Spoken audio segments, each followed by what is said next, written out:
yanking the hose right off the pump. Got lost in a one-intersection town. We drove, I moped. We unpacked, I swaddled throat lumps. We filled the dorm room, I plotted to kidnap my own daughter and take her home where she belongs. Did someone store my chest in dry ice? Then I saw the verse. Some angel had tacked it to a dormitory bulletin board.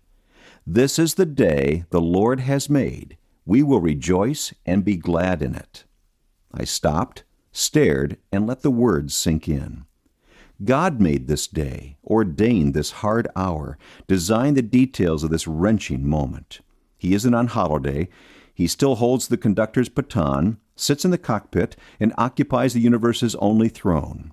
Each day emerges from God's drawing room, including this one. So I decided to give the day a chance, change my view, and imitate the resolve of the psalmist. I will rejoice and be glad in it. Oops, another word we'd like to edit, in. Perhaps we could swap it for after. We'll be glad after the day, or through. We'll be glad to get through the day. Over would suffice. I'll rejoice when this day is over. But rejoice in it? God invites us to. As Paul rejoiced in prison, David wrote psalms in the wilderness. Jonah prayed in the fish belly. Paul and Silas sang in jail. Shadrach, Meshach, and Abednego remained resolute in the fiery furnace.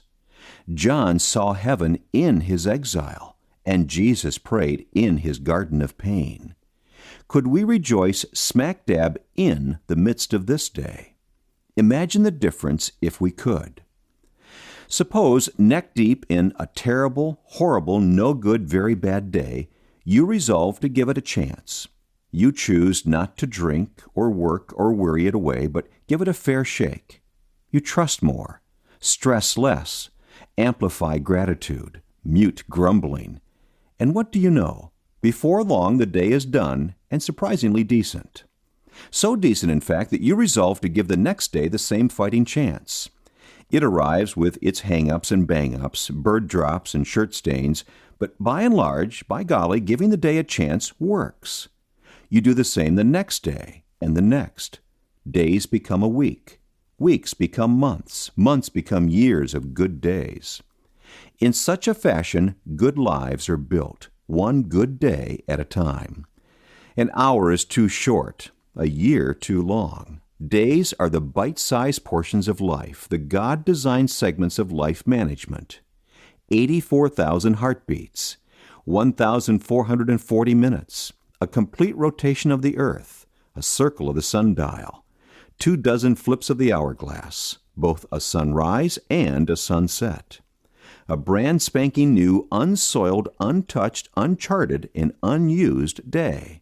A gift of 24 unlived, unexplored hours. And if you can stack one good day on another and another, you will link together a good life. But here's what you need to keep in mind. You no longer have yesterday. It slipped away as you slept. It is gone. You'll more easily retrieve a puff of smoke. You can't change, alter, or improve it. Sorry, no mulligans allowed. Hourglass sand won't flow upward. The second hand of the clock refuses to tick backward.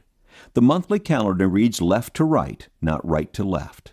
You no longer have yesterday. You do not yet have tomorrow. Unless you accelerate the orbit of the earth or convince the sun to rise twice before it sets once, you can't live tomorrow today. You can't spend tomorrow's money, celebrate tomorrow's achievements, or resolve tomorrow's riddles. You have only today. This is the day the Lord has made. Live in it. You must be present to win. Don't heavy today with yesterday's regrets or acidize it with tomorrow's troubles.